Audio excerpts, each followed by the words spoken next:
back to the channel. We still trucking in J's. I'm Devin. Currently right now I'm on a load for one of our direct shippers. It's going to Gatlinburg, Tennessee. Then it's the second stop in Sevierville, Tennessee. So I'm making my way doing that.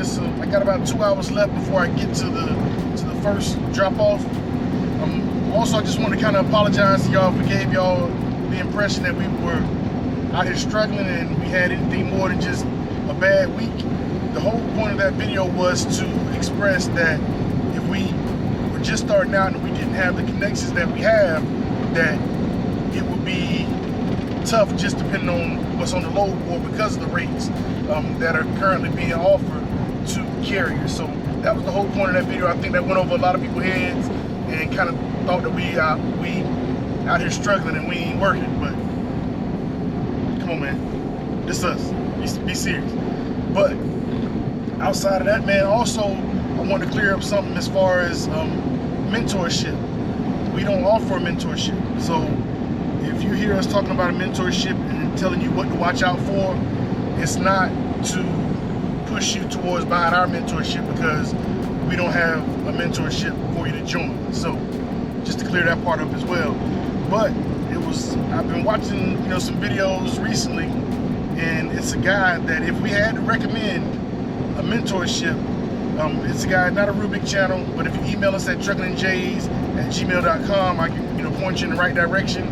But with this guy, it's actually, his mentorship is coming with him plugging you into his broker. He want to make sure that you are qualified and you have a clear understanding of what's going on, and can handle the type of loads that you'll be getting. But if you're gonna get a mentorship, that's a mentorship that I would recommend, because of it's gonna come with work. And what's better than that? If you're struggling, I think you should tap in with him. If you're in that Georgia area, because that will it can save your business if you're struggling, or if you're just getting started. It'll kind of help you off to a good start with what he's willing to offer. But also I want to talk about the rate that we're getting with this direct shipper.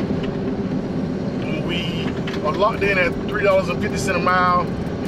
No matter where we're dropping it off at. So as we pick it up locally, it's probably about 10 miles away from the house at the most. It takes about 15-20 minutes to get there, and there's $3.50 a mile.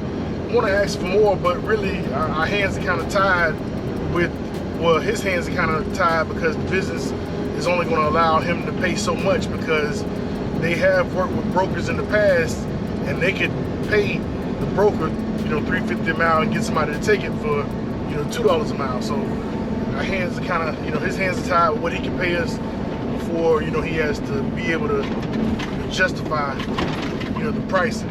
So, but it's $3.50 a mile, and if it has multiple stops, he'll give us an extra $100 for each additional stop. So this one, it's 250 miles, and it's paying $975.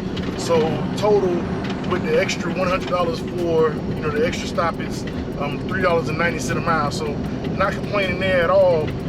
But I just really wish we could get $4 a mile, without it being any additional stops.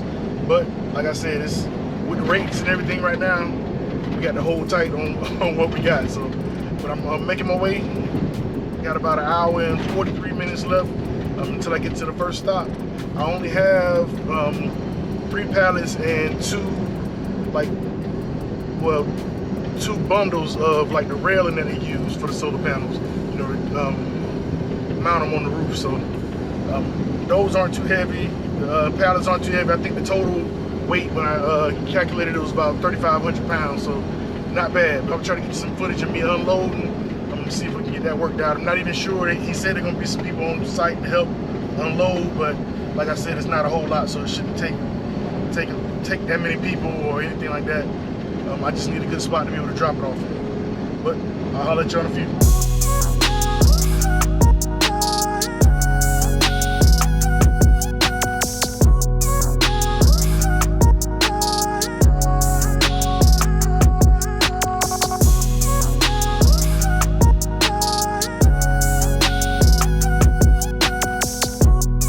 One thing I'm starting to hate about these solar panel deliveries. Of course, in some cases we'll deliver them to a different business, but a lot of times it's to different customers' residents. So right now I'm at this little, let me show you this road I'm on now.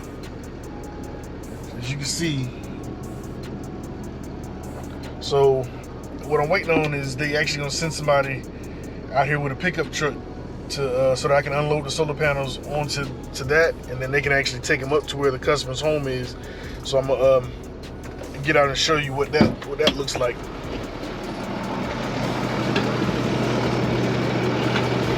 Yep. So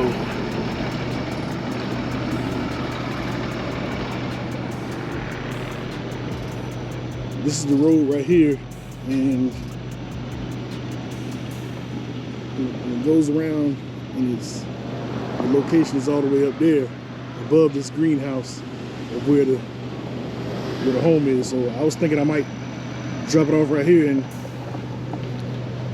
let them figure it out from there, but I'm gonna wait and see what the guys say when they come. But I'm ready to go ahead and get this off the truck so I can go.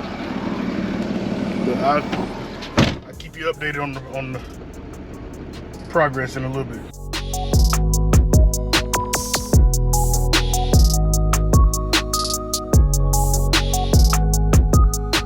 All right, y'all, so it ended up being a change of plans since I wasn't able to get up the hill to unload at the first stop. They decided to just have me drop it off at the second stop, and they'll get it figured out from there. So I did unload everything at the second stop, and I talked to the shipping manager. He did say, if I wanted to add something onto the invoice because of the weight, that's fine. So I think I'm gonna go ahead and add at least, I'm gonna think either $150 or $200, for the weight, because I got there at 9 o'clock, and it was about 3 hours before they told me exactly what they wanted to do. And since it's a direct ship, I don't have to worry about waiting 2 hours free and then getting detention pay after that third hour. I'm gonna go ahead and add at least 150. I think I'm gonna add 200 because on the email that he sent me, I guess to kind of use as the rate confirmation, it did say that there was gonna be somebody on site at both locations to help me unload, and that wasn't the case. So I did end up unloading by myself, which is no big deal, since we got we kind of got a strategy and we know how to get those big long pallets off, with the without having any trouble. But I'm gonna go ahead and add probably $50 for that as well. So I'm gonna add an extra 200, so that'll be what, $11.75 for 250 miles. It did take a whole lot longer than I thought it was because of the weight, but I still think it's worth it. And then my cousin came with a load picking up in Asheville. It was about 86 miles away. I'm going to Asheville and then going to drop it off in Georgia tomorrow morning. So I will be staying overnight. So I'm gonna kind of keep you updated on that. The rate for that one was $8.50. I think it was 261 miles. So like $3.15 or something like that amount. I'll have it on the screen. But yeah, this all in a day's work, man. I'll keep y'all updated once I get to the next pickup.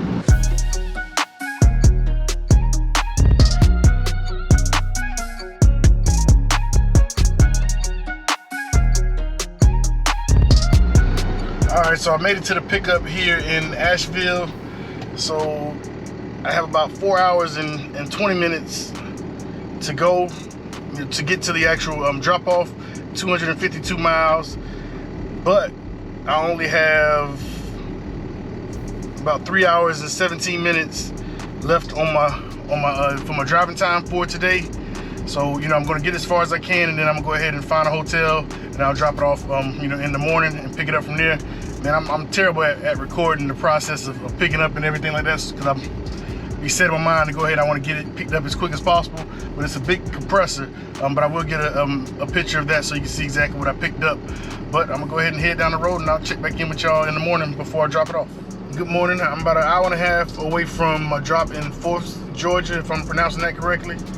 So 84 miles. I'm gonna get there and drop this off. It's a big air compressor. I'll make sure I at least have a picture on the screen if I don't get any footage of them unloading. But yeah, and then once I get to the location, it said it'll be about 11:08 a.m. So then I'll try to find something on the load board, take me back towards Columbia, South Carolina. If not, even if it's going somewhere else, know, just kind of depending on where it's at and if it's worth it. But I want to try to make it home because our Landstar broker did kind of give me a heads up that she's going to have some loads for us later on in the week.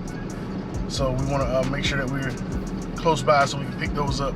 But get on this road, man, and I'll holler at y'all in a little bit.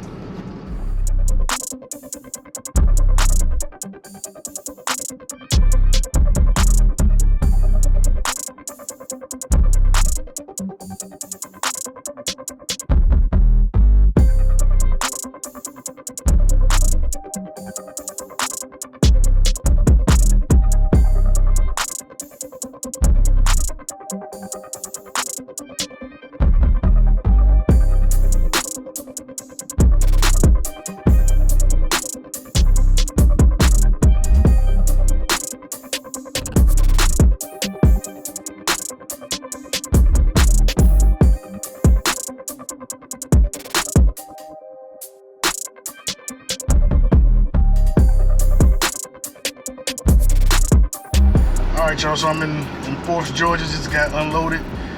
Wasn't too bad. They did actually notice some damage on the compressor that they wanted me to just write on the BOL that happened during loading, and you know, we didn't notice it until it actually came off, so it was no way that we could actually have damaged it because, you know, we couldn't move it because of how big it was. But I'm gonna look at the load board for a little bit, see if I can find something headed back towards Columbia, South Carolina. So far we hadn't seen anything. We saw a couple loads offering $2 a mile, but it wasn't going straight home, so it wouldn't be worth it.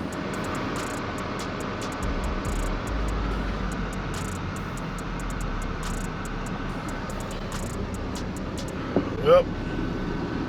Got pulled over. I thought I was getting pulled over for speeding because he was just on the side of the road and saw me coming and threw his lights on and told me to pull over. But he's just doing a random inspection, driver 3 inspection. He's already looked at my logs and everything like that, so everything is good on that. I'm just waiting on him to type it up. So just a quick inspection, man, and I'll be back on the road. I'm headed home. Niggas been looking at the load board for me, hadn't got anything worth doing. So I'm gonna just go ahead and head to the house, man. Yo, whatever you do, don't do this.